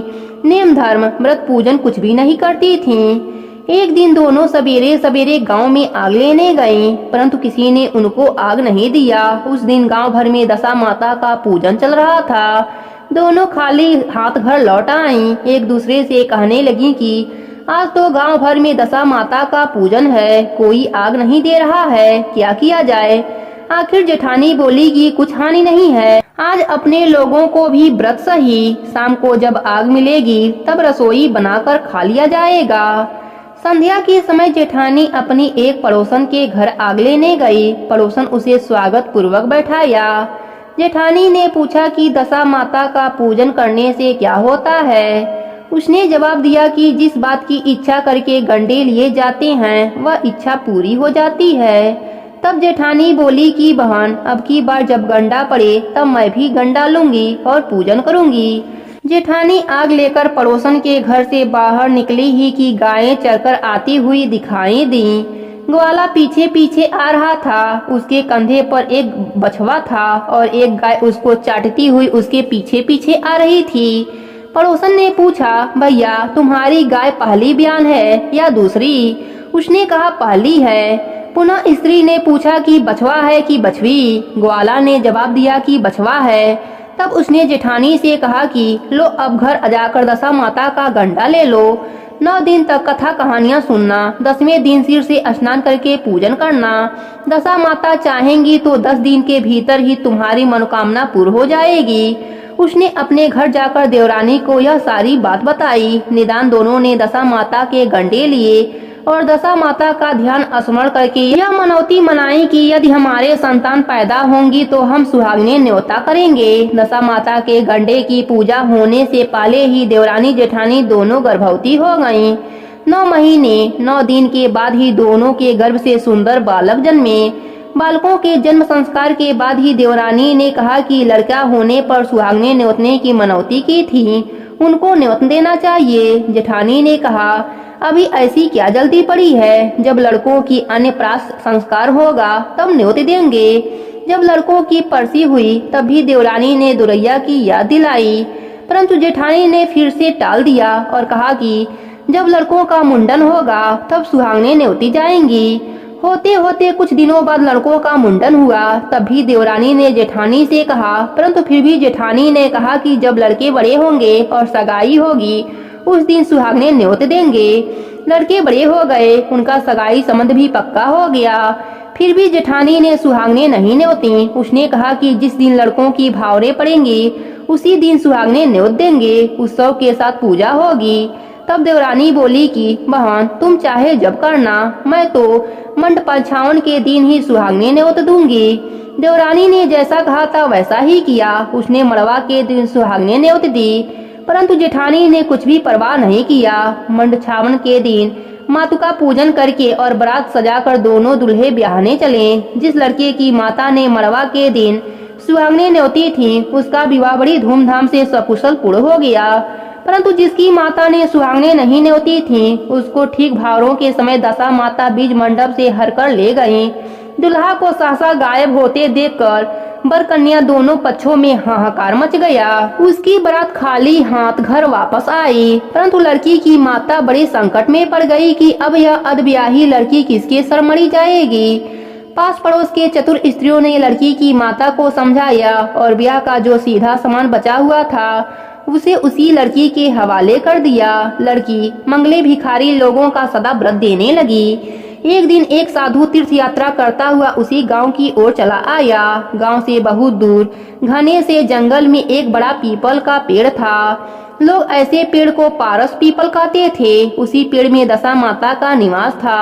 साधु चलता चलता शाम को उसी पेड़ के नीचे ठहर गया। वहां अंधेरा हो गया। दिया पर बत्ती पड़ गई। झाड़ूदार ने आकर उसी पेड़ के पास मैदान में झाड़ू लगाने लगा। भिस्ती ने आकर जमीन छिड़की और माली ने आकर फूल बिखेर दिए। तब अनेक देवता अनेक प्रकार की पोशाक पहने हुए आकर यथा स्थान बैठने लगे। सबसे पीछे स्वर्ग से राजा इंद्र का सिंहासन उतरा। उसी के साथ अनेक अप्सराएं साज समान समेत वहां आ पहुंची और इंद्र के सिंहासन के सामने नाचने लगी। उसी समय दशा माता अधब्याहे लड़के को गोद में लिए हुए पीपल के पेड़ से उतरी। इंद्र के साथ साथ स्वर्ग में एक सूरा गाय भी थी। उसने 2 कटोरा दूध दिया। लड़के के अधब्याही के भाग का एक कटोरा अलग रख दिया और एक कटोरा दूध पी लिया। तब तक नाच तमाशा होता रहा। दशा माता लड़के को गोद में लिए बैठी रही। सवेरा होते ही देवताओं का दरबार भंग हुआ। साधु भी वहां से चलकर गांव में आ गया। साधु गांव में भिक्षा मांगता उसी अधब्याही लड़की के घर गया। लड़की ने उसके लिए भोजन बनाकर तैयार किया। बाबा जी भोजन करने बैठे। तब लड़की ने 3 पत्तल परोसकर एक को अधब्याहे बर के नाम से अलग सरका दिया। एक पत्तल बाबा जी ने अपने आप वहाँ से, वाह, जो बात वहाँ देखने में आई थी वही बातें यहाँ भी देखने में आई हैं। लड़की ने पूछा, क्या बाबा जी? बाबा ने बात टालते हुए कहा, हम बैरागी लोग ऐसी अनेक बातें कहा करते हैं। तुमको इन बातों से क्या प्रयोजन? तुम तो भोजन करो और भगवान का भजन करो। लड़की हट गई। उसने कहा कि जब तक आप इसका भेद नहीं बताएंगे मैं भोजन नहीं करूंगी। फिर भी बाबा चुप रहे। तब लड़की बोले कि आप साधु हैं, मैं सती हूँ। आप या तो उस वचन का भेद बताइए जो आपने कहा है या मेरा श्राप लीजिए। तब बाबा ने रात का सारा हाल बता दिया। अंत में उसने बाबा के साथ उस पीपल के पास जाना निश्चय किया। बाबा आगे आगे चले। लड़की उनके पीछे पीछे चलने लगी। बाबा लड़की को पारस पीपल के पास छोड़कर चले गए। जब संध्या हुई तब नित्य की तरह झाड़ूदार ने झाड़ू लगाया। सिक्का ने जमीन छिड़की। माली ने फूल बिछाए। राजा इंद्र आए और परियों का नाच गाना होने लगा। उसी समय दशा माता पीपल से उतरकर दरबार में बैठी। लड़के ने सूरा गाय से दूध लिया और उसने अधब्याही का कटोरा अलग रखकर ज्यों ही अपना कटोरा मुंह से लगाया त्यों ही लड़की कटोरा हाथ में लेकर बर के सामने आ गई। वह बोली कि अपना भाग लेने के लिए मैं उपस्थित हूँ और जो आज्ञा दी जाए सो सेवा करूँ। तब वह बोला, मैं इस तरह तुमको नहीं मिल सकता। मैं दशा माता की सेवा करता हूँ। अभी मुझे दरबार में जाकर उन्हीं की गोद में बैठना होगा। यदि तुम मुझको चाहती हो तो दशा माता को प्रसन्न करके उनसे मुझे मांग लो, तब मैं तुमको मिल सकता हूँ। लड़का दशा माता की गोद में जाकर बैठ गया। लड़की अप्सराओं के साथ नाचने लगी। जब सवेरा हुआ तब दशा माता ने कहा कि नई नाचने वाली लड़की बहुत अच्छा नाचती है। उसे बुलाकर उन्होंने कहा, मैं तुझसे बहुत प्रसन्न हूँ, मांग ले, जो कुछ मांगना हो मांग ले। लड़की ने दशा माता से वचन ले लिया कि जो मांगू सो पाऊं। तब उसने दौड़कर अपने पति को पकड़ लिया और कहा कि मुझे यही चाहिए। दशा माता ने कहा, तूने मांगा तो बहुत, परंतु मैं वचन से बंधी हूँ, इस कारण तेरा वर तुझे देती हूँ। राजा इंद्र ने पूछा, भगवती यह सब क्या भेद है, जरा मुझे भी बताइए। तब दशा माता बोली कि यह लड़का मेरे ही वरदान से पैदा हुआ था। इसकी माता ने मनौती मानी थी कि जब लड़का पैदा होगा तब सुहागनों को न्योता दूंगी, परंतु उसने आज तक अपना वचन पूरा नहीं किया। इसी कारण मैं अपने दिए हुए बालक को विवाह मंडप से हर लाई। यह इसकी अधब्याही स्त्री है, परंतु पतिव्रता है। इसी कारण यह देव समाज में पहुंचकर मुझसे अपना पति छीन ले गई। दशा माता के ऐसे वचन सुनकर इंद्र समेत सब देवताओं ने वर कन्या के ऊपर फूल बरसाए। तब तक साधु बाबा भी वहां आ पहुँचे। साधु बाबा, उसके पीछे दुल्हा और उसके पीछे लड़की, इस प्रकार तीनों गांव की ओर चले। जब वे लोग गांव के समीप पहुंचे तब लोगों ने लड़की के पिता को खबर दी कि तुम्हारी लड़की अपने दुल्हा के साथ आ रही है। जिस दिन से लड़की गई थी, प्रथम तो उसी घड़ी से वह लोकपाल से मारे घर के बाहर नहीं निकल रहे थे। अब जो और नई बात सुनने में आई तो उसने किवाड़ बंद कर लिया। उसने समझा लड़की बाबा के साथ साथ आ रही होगी। इसी संबंध में लोग मेरा उपहास कर रहे हैं। किंतु जब गांव के गणमान्य और प्रतिष्ठित लोगों ने भी उनसे वही बात कही, तब वह लजाता शर्माता घर से बाहर आया। जब उसने दरवाजे पर सचमुच लड़की के साथ दामाद को खड़ा देखा, तब प्रशंसा का पार न रहा। उसने इसी खुशी में दान पुण्य किया, बधाई बजवाई और फिर से विवाह की तैयारी की। परंतु लड़की ने अपनी माता से कहा कि इस तरह ब्याह पूरा नहीं पड़ेगा। वहाँ सुहागनों को न्योता देकर जब बारात यहाँ आए तब विवाह के ने किए जाएं। लड़की के बाप ने लड़के के घर खबर भेजी। वहाँ सुहागनों को न्योता कर बारात चली। बड़ी धूमधाम से विवाह हुआ। वर वधू दोनों अपने घर गए। तब फिर से लड़के की माता ने सुहागने न्योती। उसी समय से विवाह के भावरों के दिन वर के घर सुहागने न्योतने की प्रथा चली है। दशा माता ने जैसी सती की दशा फेरी, वैसे ही अपने सभी भक्तों पर अपनी कृपा बना के रखना। कहानी अधूरी हो तो पूरी करना, पूरी हो तो मान रखना। प्रेम से बोली दशा माता की जय हो। दशा माता की 7वीं कथा के अनुसार एक बुढ़िया ब्राह्मणी थी। वह बहुत गरीब थी। उसका एक लड़का था। एक दिन वह लड़के से बोली, बेटा कुछ ऐसा उद्यम करो जिससे 4 पैसे आएं और अपना निर्वाह हो। अब मेरे तो हाथ पैर चलते नहीं। तब लड़का गांव वालों के गोरू चलाने लगा। एक दिन लड़का पशुओं को पानी पिलाने नदी के घाट पर ले गया। वहाँ स्त्रियां स्नान करके दशा माता की गंडा ले रही थीं। उनका एक गंडा अधिक हो गया। उसमें से एक ने कहा कि पूछो तो यह लड़का किसका है? यदि किसी उच्च वर्ग का हुआ तो इसे गंडा दे दिया जाएगा। एक स्त्री ने लड़के से पूछा, तुम्हारे घर में कौन है? लड़के ने उत्तर दिया, मेरी बुढ़िया माता है। फिर स्त्री ने कहा कि तुम कौन वर्ग के हो? वह बोला, मैं ब्राह्मण हूँ, पर कोई काम न मिलने के कारण गाय चराता हूँ। स्त्रियों ने लड़के को एक गंडा देकर कहा कि तुम इसे घर ले जाकर अपनी माता को दे देना और कहना कि इसका पूजन और व्रत करें। हम लोग तुमको सीधा और पूजा की सामग्री भी दे देते हैं, सो भी ले जाकर अपने माता को दे देना। लड़के ने गंडा ले लिया। फिर सब स्त्रियों ने उसे सीधा दिया। लड़का उस सामान की गठरी बांधकर घर आया। उसने दरवाजे से ही माता को पुकारकर कहा कि गठरी उतार लो, बोझ से मरा जा रहा हूँ। माता दौड़ी आई। गठरी का सीधा सामान देखकर वह बहुत खुश हुई। उसने लड़के से पूछा कि यह सब कहाँ से ले आए हो? लड़के ने बुढ़िया से सारा हाल कहकर दशा माता का गंडा भी दे दिया। बुढ़िया ने गंडे को लेकर प्रेम पूर्वक माथे से लगाया। उसी दिन से वह व्रत करने लगी। 9 दिन तक कथा कहानी कहती रही। 10वें दिन उसने गंडे की पूजन की तैयारी की। वह देहरी के बार लीप रही थी। उसी समय एक अधिवृद्ध दरिद्र स्त्री द्वार पर आकर बोली कि क्या करती हो बहन? उसने जवाब दिया कि आज मेरे घर दशा माता का पूजन है, इसलिए लीप रही हूँ। तब दशा माता ने कहा कि मुझे बहुत प्यास लगी है, थोड़ा पानी पिला दे। तब बुढ़िया ने कहा, मैं तो मिट्टी के बर्तन से पानी पीती हूँ। लोटा लुटिया मेरे यहाँ कुछ नहीं है, तुमको पानी किसमें दूँ? एक कटोरी है घर के अंदर, न जाने कहाँ पड़ी है। जरा तू ठहर, मैं कटोरी ढूंढ कर आती हूँ, तब पानी पिलाऊंगी।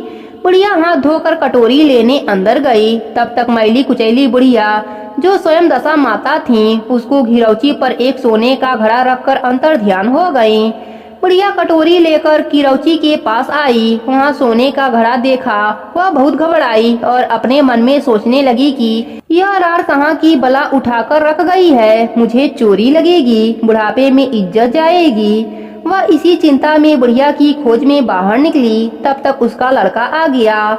उसने पूछा कि किसे खोजती हो माँ? वह बोली, एक बुढ़िया न जाने कहाँ से आई थी और यह सोने की घड़ा रखकर भाग गई। लड़के ने कहा, वही तो दशा माता थीं, उन्होंने यह घड़ा तुमको दिया है। अब की जो फिर कभी आए तो उनकी अच्छी से स्वागत करना, सब प्रकार से उनकी आज्ञा पालन करना। तुम सब नहाने जाओ तो नदी के घाट पर जो चीजें तुमको मिले उनका दशा माता का दिया हुआ समझकर अंगीकार करना। किसी से पूछताछ न करना कि यह चीज किसकी है, यहाँ कैसे आई। बुढ़िया नदी में नहाकर खड़ी हुई तो सामने सोने का गेड़ुआ भरा भराया दिखाई दिया और उत्तम वस्त्र एक किनारे रखे हुए थे।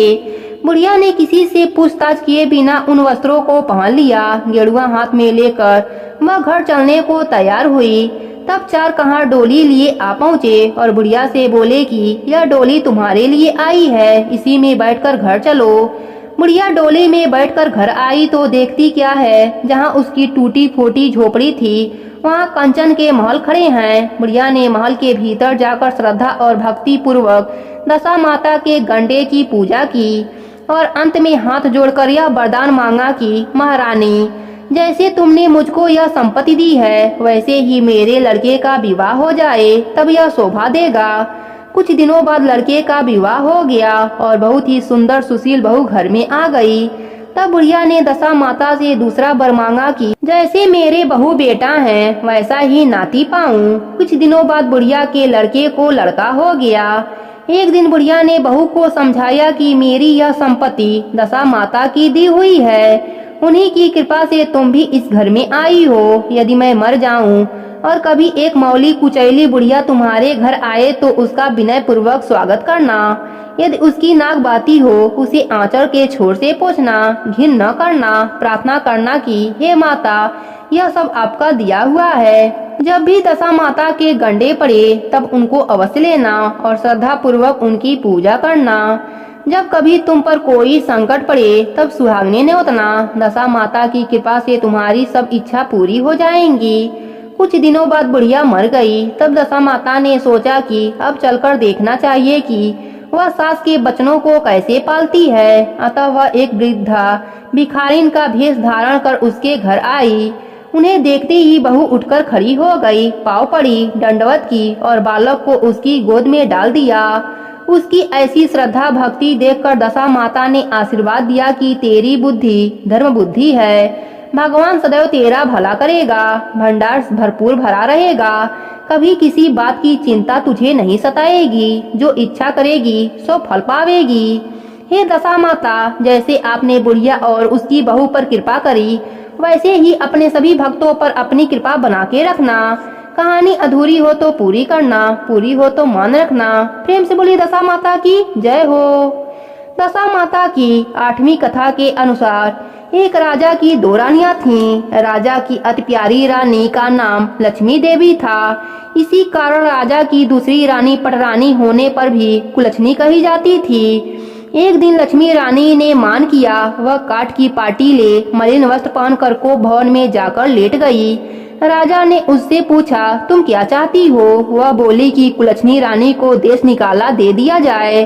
राजा की प्यारी होते हुए भी कुलच्छनी रानी पटरानी थी। लोक लज्जा के कारण उसे सासा निकाल सकने में लाचार होकर राजा ने उसे नैहर भेजने का निश्चय किया। उन्होंने रानी को एक पीनस में सवार कराया और अपने घोड़े पर सवार होकर साथ चले।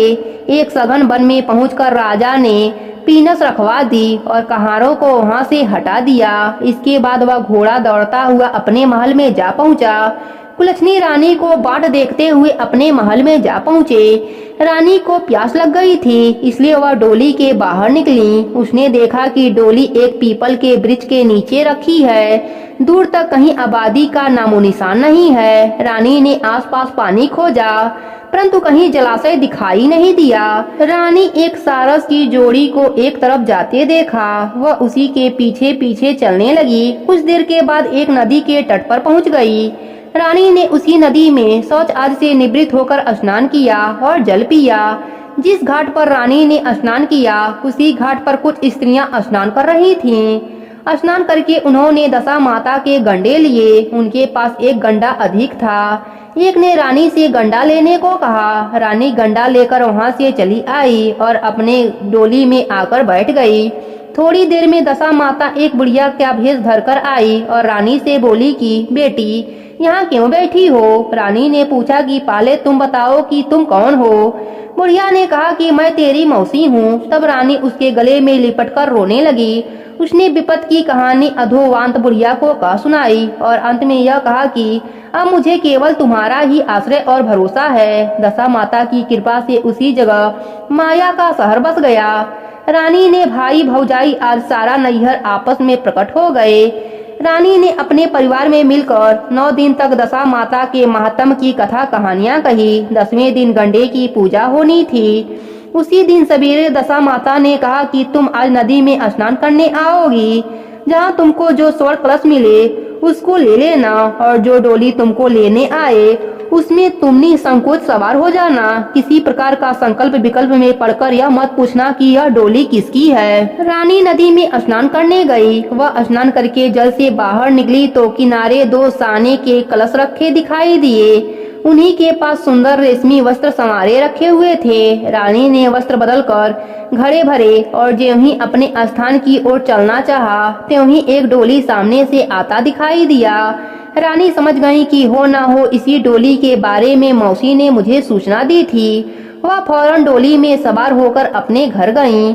वहां माया के परिवार की सब स्त्रियां समेत रानी ने दशा माता के गंडे की पूजा की, सुहागिनों को भोजन कराया, सब पारण किया। तदंतर रानी अपने नैहर के परिवार में आनंद पूर्वक हिल मिलकर रहने लगी। कुछ दिनों के बाद सहसा राजा को रानी का स्मरण हुआ।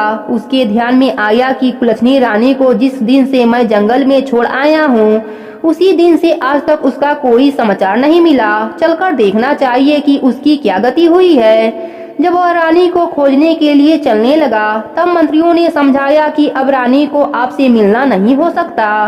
राजा ने किसी के बात पर ध्यान नहीं दिया। वह चलता चलता उसी स्थान पर पहुंचा जहां वह रानी का डोली रखवाया था। परंतु उसे यह देखकर बड़ा आश्चर्य हुआ कि जहां सघन वन था वहां सुंदर नगर बसा हुआ है। राजा के प्रश्न करने पर नगर के लोगों ने कहा कि यह कुलछनी का नगर है। तब तो राजा और भी आश्चर्य में डूब गया। वह बार बार यही विचार करता है कि यह जगह तो वही है जहां मैं अपने रानी को छोड़ा था। क्या उसी के नाम से यह नगर बसा हुआ है? राजा ने मालों के पास इतला कराई कि अमुक राजधानी का राजा मिलने आया है। रानी ने राजा को पहचान कर उत्तर दिया कि मैं ऐसे दगेबाज राजा से मिलना नहीं चाहती। परंतु उसकी मौसी ने समझाया कि पति परमेश्वर के बराबर होता है, उससे विमुख होकर कभी पीठ नहीं देना चाहिए। तुमको यही उचित होगा कि उसका स्वागत करो, यथाशक्ति सत्कार करो और नियम पूर्वक मिलो। रानी ने राजा को महल के भीतर बुलवाया और वही डेरे पर ठहराया। दोपहर को राजा भोजन करने गए। उनके साथ एक नाई था। वो भी राजा के समीप ही खाने को बैठा। रानी ने राजा तथा नाई को खाना परोसने लगी। पहली बार जो ही रानी ने नाई के सामने पत्तल रखी त्यों ही उसने रायते का एक छींटा रानी के पैर पर डाल दिया। रानी उसकी इस क्रिया को नहीं जान सकी। दूसरी बार रानी परोसने आई तब दूसरी पोशाक पहनकर आई। राजा मन में सोचने लगा, यहाँ तो एक क्या कई रानियां हैं, सभी एक सी हैं। इसमें से मेरी रानी कौन है, मैं उसे कैसे पहचानूंगा?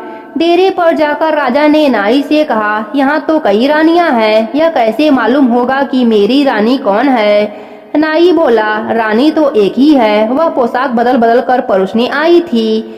इसमें आपको भ्रम हुआ है। राजा ने पूछा कि तूने कैसे जाना? रानी एक ही है। वह बोला कि मैंने पहली बार रानी के पैर पर राते की छींटा दे दिया था। जब दूसरी बार वह परोसने आई तब भी मैं उसके पैर का वह छींटा देखा और तीसरी बार आई तब भी वही छींटा था। इसी बीच रानी ने राजा को अपने महल में बुलाया। वहाँ से सजी हुई थी, उसी पर राजा को बैठाया। उसने पान दिया। राजा लेट गया। रानी पैर दबाने लगी। तब राजा ने कहा कि रानी, बहुत दिन हो गए, अब राजधानी चलो। रानी ने जवाब दिया कि मैं नहीं जाती। उस दिन की याद कीजिए, मैंने ऐसा क्या अपराध किया था जिसके कारण आपने मुझे वनवास दिया। आपने जिस सौत की बात मानकर मेरा अनादर किया था, अब उसी को लिए बैठे रहिए। आप तो मेरा सर्वनाश कर चुके थे। यह तो सब मेरी मौसी की बदौलत है, मैं जीतती बच गई हूँ। इस पर राजा ने रानी को बहुत समझाया और अपने किए पर पश्चाताप करते हुए माफी मांगने लगा। तब रानी बोली, मैं केवल एक शर्त पर आपके साथ चलूंगी। आप मेरी मौसी से यह वरदान मांगिए कि यह शहर और बाग बगीचे आपके राजधानी के पास पहुंच जाए, तब मौसी के दिए हुए महल चली जाऊं। मेरी मौसी बड़ी दयावान और भोली भाली हैं। संभव है कि वह आपके बात को टालेंगी नहीं। राजा ने रानी की मौसी के पास जाकर निवेदन किया। उसी समय दोनों शहर पास पास हो गए, मानो एक दूसरे के भाग हों। राजा ने दशा माता की कृपा का प्रभाव जानकर शहर में ढिढोरा पिटवा दिया कि अब से सभी लोग दशा माता की पूजा किया करें। हे दशा माता, जैसे आपने रानी पर अपनी कृपा करी, वैसे ही अपने सभी भक्तों पर अपनी कृपा बनाए रखना। कहानी अधूरी हो तो पूरी करना, पूरी हो तो मान रखना। प्रेम से बोले दशा माता की जय हो। दशा माता की नवी कथा के अनुसार एक वृक्ष पर दो पक्षी नर और मादा रहते थे। मादा पक्षी के बच्चे नहीं थे। जब वह चार चिड़ियों में मिलकर बैठती तब प्राय वे सबको बांझ कहकर उसे घृणा करती थी। इससे चिड़िया अपने चित्त में बहुत दुखी रहती थी। वह चिड़िया के समाज से बहुत कम मिलती जुलती थी। एक दिन वह अपनी स्थिति पर विचार करती हुई अकेली नदी पर पानी पीने गई। वहाँ स्त्रियां दशा माता के गंडे ले रही थीं। उनका एक गंडा अधिक था। उन्होंने आपस में कहा कि यहाँ कोई स्त्री या पुरुष तो है ही नहीं जिसको यह गंडा दे देते। न हो इस चिड़िया के गले में गंडा बांध दो, यह नित इसी जगह आकर कथा सुन लिया करेगी। इसको पूजा की विधि बता दिया जाएगा तो पूजन भी कर लिया करेगी।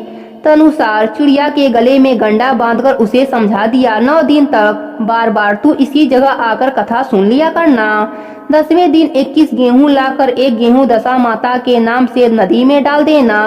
बाकी 20 गेहूं तुम खुद चुग लेना। चिड़िया ने 9 दिन प्रेम पूर्वक कथा कहानी सुनी। 10वें दिन स्त्रियों के बताई विधि के अनुसार गंडा पानी में डालकर पारण किया। कुछ दिनों के बाद उस चिड़िया को बहुत से बच्चे पैदा हो गए। अन्य चिड़ियों को आश्चर्य हुआ और वे बोली कि इसके तो बच्चे ही नहीं हो रहे थे, यह कैसे हुए। वह बोली, जब मेरे बच्चे नहीं थे तब तो तुम लोग बांझ कहकर दुक्कारती थी। अब जो दशा माता ने मुझको बच्चा दिया है तो तुम कोसती हो। चिड़िया ने उससे पूछा। उसने गंडा लेने का हाल क्रम का सुनाया और सबको पूजा की विधि बता दी। तब जंगल की सभी चिड़ियाएं दशा माता का व्रत करने लगीं और सभी आनंद पूर्वक रहने लगीं। हे दशा माता, जैसे आपने चिड़िया पर अपनी कृपा करी वैसे ही अपने सभी भक्तों पर अपनी कृपा बना के रखना। कहानी अधूरी हो तो पूरी करना, पूरी हो तो मान रखना। प्रेम से बोली दशा माता की जय हो। अब सुनते हैं गणेश भगवान की कथा। एक समय की बात है, एक गांव में एक साहूकार रहता था। उसके 4 पुत्र और एक पुत्री थी। साहूकार के बेटे बड़े थे, इस कारण उनकी शादी हो गई। घर में 4 बहुएं आ गईं। चारों बहुएं व्रत करती तो व्रत की कथा सुनती। व्रत के कथा के अंत में वह गणेश भगवान की कथा भी सुनती थीं। परंतु उनकी जो ननद थी छोटी, वह व्रत कथा तो बड़े ही प्रेम से सुनती। परंतु जब गणेश भगवान की कथा की बारी आती तो वह खड़ी हो जाती और घाघरा झाड़ कर चली जाती। गणेश भगवान कई बार सोचे कि अभी यह छोटी है, बड़ी हो जाएगी तो समझ जाएगी, परंतु वह हमेशा ऐसा ही करती थी। एक दिन गणेश भगवान रुष्ट हो गए और कन्या को सबक सिखाने के लिए एक भौरा का रूप धरा। रात हो गई, साहूकार की बेटी सो गई। रात के जैसे ही 12 बजे भौरा आकर साहूकार के बेटी के कानों में गूंजने लगा, बोलने लगा, भाव भाव मैं भौरा हूँ, साहूकार की बेटी को कलंक लगाने आया हूँ। यह बात सुनकर साहूकार की बेटी जाग गई और दुखी हो गई। साथ ही सोचने लगी, मुझे कलंक लगाना कौन चाहता है, मैंने तो कोई गलत कार्य नहीं किया, फिर ऐसा कौन है। वह रात भर यही बात सोचती रही। उसे नींद नहीं आई। सुबह उठी तो वह किसी से कुछ नहीं बताई। वह डर गई, सोचा पता नहीं क्या बात है। ऐसे करते करते कई दिन बीत गए। उसने किसी से कुछ नहीं बताया। इसी सोच के कारण वह कमजोर होने लगी। एक दिन उसकी माँ और भाइयों ने पूछा, हे बहन, तुम इतनी कमजोर क्यों होती जा रही हो, क्या बात है, ऐसा क्यों हो रहा है, कोई बात हो तो हमें बताओ। तब बहन छोटी ने कहा, मैं आप सबको क्या बताऊं। रात के जैसे ही 12 बजते हैं तब एक भौरा आता है और कहता है, भाव भाव मैं भौरा हूँ, साहूकार की बेटी को कलंक लगाने आया हूँ। यही सुन सुनकर मेरे कान थक गए हैं। मुझे चिंता हो गई है, पता नहीं मुझे कलंक कौन लगाना चाहता है। मैंने आज तक कोई गलत कार्य नहीं किया। यह सुनकर उसका बड़ा भाई बोला, बहन आज मैं तेरे पास रहूंगा और उस भौरे को पकड़ कर लाऊंगा। उससे पूछूंगा कि मेरे बहन को कलंक क्यों लगाना चाहते हो। इस प्रकार उसका बड़ा भाई पहरा देने के लिए एक कोने में बैठ गया। रात के जैसे ही 12 बजे तो उसके बड़े भाई को नींद सताने लगी। वह नहीं जाग पाया। सुबह उसकी माँ ने पूछा, बेटा तुमने भौरे को पकड़ा क्या। बेटा बोला, नहीं माँ, मुझे पता नहीं कब नींद आ गई। फिर दूसरे दिन दूसरा बेटा पहरा देने लगा, पर वह भी 12 बजते ही सो गया और गणेश भगवान भौरे का रूप लेकर साहूकार के बेटी के कानों में आज भी गूंजते हुए चले गए। साहूकार की बेटी तो जागती ही रहती, उसे चिंता के मारे नींद नहीं आती। तीसरे दिन तीसरा बेटा पहरे पर बैठा और वह भी 12 बजते ही सो गया और गणेश भगवान रात के 12 बजे भौरे का रूप धारण कर साहूकारनी के बेटी के कानों में गूंजकर चले गए। सुबह माँ के पूछने पर वह भी कहा, माँ मुझे भी नींद आ गई। तब साहूकारनी ने कहा, मैं ही अपने बेटी की रक्षा करूंगी। तब उसका छोटा बेटा बोला, माँ आज मैं पहरे पर रहूंगा। साहूकार का छोटे बेटे का नाम गणेशा था। वह गणेश भगवान का परम भक्त था। जो भी कार्य शुरू करता पहले गणेश भगवान का नाम लेता, फिर काम शुरू करता। माँ ने कहा, ठीक है बेटा, आज तुम भी देख लो। चौथे दिन चौथा बेटा बहन की रखवाली के लिए कमरे में गया और बहन की रखवाली के लिए जागता ही रहा। रात के जैसे ही 12 बजे तब उसे नींद सताने लगी, तो उसने निश्चय किया मैं नहीं सोऊंगा। फिर उसने सोचा क्यों ना गणेश भगवान के नाम का कीर्तन करूं, जिससे निद्रा माता मेरे पास से चली जाए और मुझे नींद न आए। फिर वह गणेश भगवान के नाम का जप करने लगा, जय गणेश जय गणेश जय गणेश। रटते रटते रात के 12 बज गए। गणेश भगवान भी आए, परंतु उसे नींद नहीं आई। गणेश भगवान तो भौरे का रूप धरा और साहूकार की बेटी के कानों में बोलने लगे, भाव भाव मैं भौरा हूँ, साहूकार की बेटी को कलंक लगाने आया हूँ। वह उसके कानों में बोल रहे थे। साहूकार का छोटा बेटा इस आवाज को सुन रहा था। फिर साहूकार का बेटा गणेशा काजल की डिब्बी लिया और भौरे को पकड़ने के लिए दौड़ा। भौरा आगे आगे और छोटा बेटा पीछे पीछे भागते रहे। कभी भौरा इधर जाता, कभी उधर जाता और गणेशा उसको पकड़ने के लिए पीछे पीछे जाता।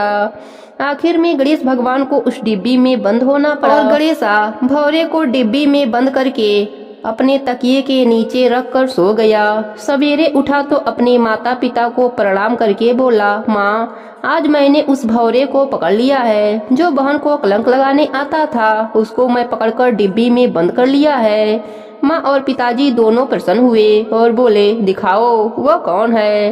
तब उसने कहा, मैंने उसे एक डिब्बी में बंद किया है, कहीं वह उड़ न जाए, इसलिए सब इकट्ठे होकर इस डिब्बी को खोलते हैं। फिर उससे पूछते हैं कि वह इस प्रकार की बातें क्यों कर रहा था। तब सभी लोग इकट्ठे हुए। गणेशा ने उस डिब्बी को खोला तो देखता है भौरे का रूप धारण किया हुआ डुबका हुआ गणेश भगवान उस डिब्बी में बैठे हैं। साहूकार और साहूकारनी बोले, तुम कौन हो जो भौरे के रूप में हो और मेरी बेटी को कलंक लगाना चाहते हो। गणेश भगवान कुछ नहीं बोले। फिर गणेशा बोला, बताओ तुम कौन हो, भूत हो, प्रेत हो, किस योनि के हो, कौन हो। तुम साधारण भौरा हो या असाधारण भौरा हो, मुझे बताओ। तुम मेरी बहन को कलंक क्यों लगाना चाहते हो। मैं गणेश भगवान का शपथ खाकर कहता हूँ कि मैं तुम्हें छोड़ दूंगा अगर तुमने सच बता दिया तो।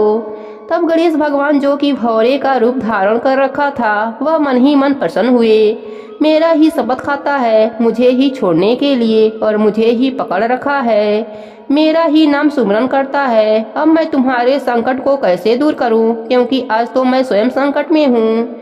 गणेश जी को अब अपने असली रूप में आना पड़ा। सभी लोग बोलने लगे, भगवान जैसे दिखते हो पर इतने छोटे, आप कौन हो। वह बोले, जिसे तुम पुकार रहे हो, जिसका बार बार सुमिरन कर रहे हो, मैं वही हूँ, मैं गणेश भगवान हूँ।